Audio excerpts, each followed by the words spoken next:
So speaking of real life shenanigans, and here where this is the rec room, I got a virtual front row seat to some actual wrecking that happened in the real world.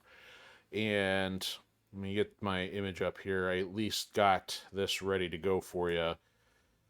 So, some of you may or may not know, and if you're not in the US, understandable, and even if your national news or whatever news did not cover it, totally understandable. But this upper left image I have here is of a massive explosion firestorm. I mean, firestorm may be the wrong term, but it essentially was a firestorm that was going on for the better part of an hour. And this was last night, March 4th, 2024, roughly about 8:50 to 9:50 p.m. Eastern Time.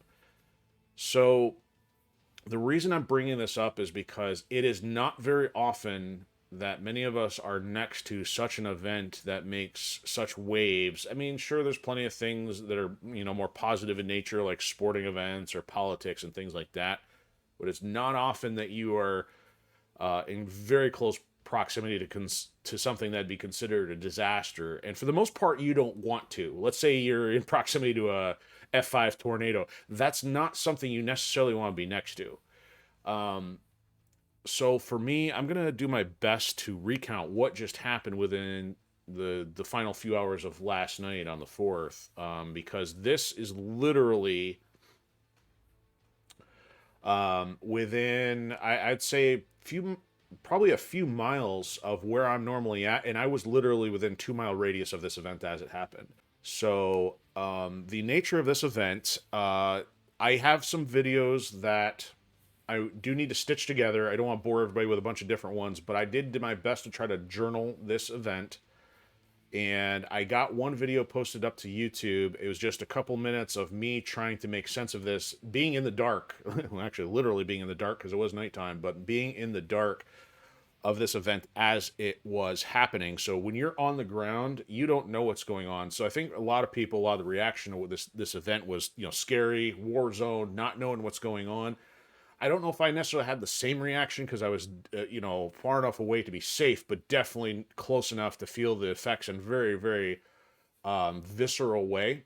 And to me, this is a very surreal experience. And I am not somebody who automatically thinks, okay, how is this going to look on a Facebook page? I'm not somebody who even has social media accounts beyond what I'm using here for the rec room. So I'm not necessarily thinking content, content, content. I'm like, went through this process of trying to make sense of it, and I think by doing the rec room over the last year, my sense of commentary is kind of what kicked in as I'm recording this. But it wasn't probably until maybe a couple hours later when I got home and I was watching news things. I'm like, okay, I'm gonna post some of this because I mean there really hasn't been much that's popped up in YouTube about it. There's been some. There's been the major news broadcasts and some people who were definitely on the scene recorded much better footage than myself. Um, but it was an interesting process. So let me start at the beginning here. So it was around 8:50 p.m. last night. I was in a building, it's pretty much associated with my hamster wheel, and I won't get into specifics of where, but this is a very sturdy cinder block building. And I was hearing some noises, didn't know what they were, thought somebody else was shuffling around, but I couldn't track that. Then I started to hear something like thunder, and I'm like, it's been like a 50-degree day. I mean, I'm bordering on spring weather, and I'm like, there's no call for rain. So I go check the front of this building, open the door, and I'm like, there is no rain on the ground. I hear thunder again, or at least what I think is thunder. And then I hear it again and again in greater succession. So I knew something was up. I start walking down the sidewalk. I start putting my camera up because something is completely abnormal. When you have something that's like thunder and no storm outside, something is going on. And my first thought was, okay, was this a train derailment? You would think that maybe if a train derailed, you're going to have all kinds of successive crashes with huge impacts. And based on my direction, I knew I was facing the explosion past where the nearest train track would be, so it couldn't be that. But then there was other possibilities of, okay, there's an industrial area, there's some other drilling to fix sewage things going on. I'm like, this has got to be some other major explosion. My first thought didn't jump to any kind of like terrorism or war zone or anything like that, but the fact this thing kept going off and the sky started blinking orange periodically yeah, lightning doesn't glow orange. I mean, as you can see in the upper right hand picture, when the night sky is going orange and you're getting thunderous booms, nonstop, something else is going on. So unfortunately, my most important thought didn't kick in until the second thought. So my first was trying to figure out what it was, and as I'm looking in the direction of this orange sky, the thought crossed my mind. Some of you may or may not have been familiar with what happened, I think, in Boston or in Massachusetts a few years back, where homes were imploding from the inside out on account of some major natural gas issue. So, with that thought passing through my head and realizing the direction I was looking, my next thought was finally check with my family, make sure they're okay. Because I had other family in that area, so I immediately got on the phone and called, and thankfully everybody was fine. But I also had family that was on the road, and they were like, so they weren't even home. They were headed toward this, and I got an alternate perspective immediately that they saw orange glow in the sky. They also saw ash, which I was also starting to see. Um, so this was pretty weird. I got it recorded, most of which is showcased in my recent YouTube video. And of course, the camera footage is terrible because it's dark, no major lighting, but just being able to see the sky light up, getting successive booms, it's like you literally go through a mental process of what's going on, what do I do? And so I figure, if anything, maybe I talk about this because some people might be more prone to panic or, jump to conclusions, as some may have. So I wasn't able to, leave my location at the present, within a short period of time. So I had to, postpone, but I did periodically get an update, maybe every 5-20 minutes. Even 20 minutes later, these explosions were still going off. They were shaking the building I was in. And again, I, at some point discovered I was about 2 miles from it. A family member sent me a news post, which showed me the exact location. I knew right where this building was. So to know I was within a 2 mile radius of this and it was still ongoing, still had no concept of why or how, but I decided to document, like, hey, even later, probably half hour to an hour later, there was even more ash coming out of the sky. And of course, some, at least if you're thinking of it, there's some big concern with, okay, air quality. Are you going to be breathing in something toxic? I mean, because I had no idea if this was chemicals and, fuel or, sewage. I don't know if sewage would have had any reason with any of the construction they're working on. So there was a lot of things going through my head. Now here's the part where it gets really weird. I was already hearing that traffic was backed up like crazy, and the first thought is, okay, well, if there's an explosion, unless you have, nearby vehicle fires, what's the next thing that comes to mind? Everybody's stopping to look at this. So unfortunately, I want to grimace and say, yeah, that's terrible, but at the same time, I know most of you out there, like myself, probably have a hard time adhering to that expression. Say it's like a car wreck, you can't look away from it. So when I was able to leave, I watched the traffic in my nearby area, and sure enough, it was backed up, and I had to take an alternate route to my normal destination. And then I started to come at this scene from a different location. I was downwind, there was no more ash, no more smoke, but I got closer and closer. I found where one of the blockades was, and I didn't want to push past that. And again, I was at least starting to hear that the police reports like stay away from the area. And of course, my thought is mostly gawkers getting in the way. You don't want to do that. But once I was on the ground there, I'm like, okay, don't want to be out in this too long just in case there is something else. Now, it wasn't until I got home and discovered the news was saying there was shrapnel and all kinds of projectiles to the point where the firefighters couldn't even get in close. So that should tell you something. Now, what I've discovered in the last 24 hours, originally the news was reporting that there was one fatality from a shot. Well, actually, they didn't say fatality. They said a gunshot. And the only known injury was a firefighter who when the fire engine got hit and they weren't able to proceed. So as far as the first responders, there were no major injuries beyond the one. But then we found out as the news broke that a teenager, 19 years old, got hit by shrapnel. So I know that they had evacuated, there was a Burger King and a Walgreens next to this facility, and those had been evacuated.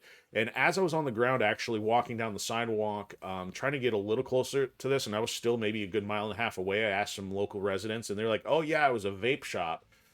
So once I knew that, it kind of gives you the context that there was all kinds of gases. Now, in my one of my videos, which I'll get posted later, I said something on nitrogen. I said that wrong, but they had all kinds of nitrous oxide, butane, lithium batteries, vape pens, lighter fluid. This place was a disaster. And come to find out, this place had only been registered or inspected as a retail outlet, and it has been since found that they had all these chemicals that were not supposed to be there, because that should be under an industrial category or some other kind of license. I don't know the particulars, but it has been verified that this is done essentially illegally. The ATF is already involved, and they've questioned the owners. And I don't know much about the proceedings, but it is so interesting to watch this much unfold in 24 hours, and it's just something that you don't see happen on a daily basis. And like I said earlier, you don't want to. This is not something you want to be proxy to, but it is very, very surreal to be that close to something of this magnitude. And so just back to a couple of the photos I have here. The one on the lower left is actually the ash I caught in the sky in one of the building lights. It wasn't easy to see on my phone originally, but I happened to catch a good picture of it. Even had some ash on my car, following day this morning. And then one of the other pictures there in the lower right, because it had already been an hour or two since the event transpired, when I was finally on the scene, the tow truck was actually hauling one of the fire engines away, which I believe one of its wheels was damaged or may have been the one that was impacted. So it's very, very unreal to me to have been close to this. So it definitely paints a different picture when, we're spending a lot of time doing virtual things in video games. You don't really get a true sense of what it's like. If you're in a war zone, I mean, there's all kinds of emotions. There's, panic, there's fear. But, you got to have a lot of respect for first responders. I mean, they are risking their lives for this stuff. And not to mention, they've got training. The average person who doesn't go through any kind of situation with that adrenaline rush hitting, you don't know how to respond. You get that fight or flight mechanism that kicks in. Even for me personally, even with some martial arts training, I don't even know to what extent how much conditioning it takes before you react in kind of like a calm manner or not. It's not like I was running around in a panic mode, but at the same time, your brain goes through a lot of gyrations trying to figure out, what to do in those situations. So I just wanted to break this down and share, because it's something very unusual.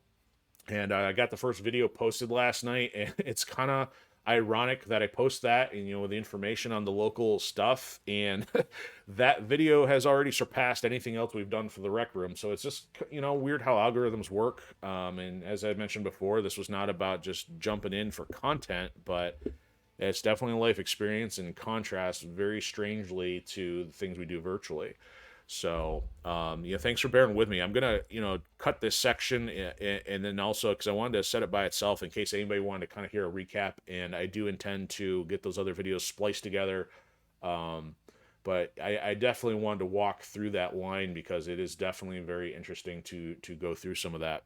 I guess the key takeaways I have are, you got to stay calm. And normally a lot of people, especially in the media's case, may not want to trust the media, because the media is just spinning a bunch of stuff. Like in the case of them mentioning the gunshot, they kind of jump the gun on that story, end up being incorrect. But at the same time, from the first responder standpoint, if they have knowledge of something, you got to take that into account, because there were some impressive videos, but people were out there watching, and I don't know if the case of the fatality was if he was evacuating or if it was somebody nearby, but the shrapnel they have showed is these massive canisters, and these things were just obliterated. If you got hit one of those at high speed, it's a wonder that, there wasn't more injury. So I was out there, again, I wasn't even close. I was still a mile and a half away, but the situation was that those things were launching quarter mile, half mile away. In typical fire, you don't think of that stuff happening. So that's why they wanted people to stay away, was because of the shrapnel. So I got to admit, they knew what they were talking about, so you've got to pay attention. And as one of the expressions is, keep your head on a swivel. Don't think you got it all covered. I mean, I'm not somebody who's aspiring to be a citizen journalist or anything.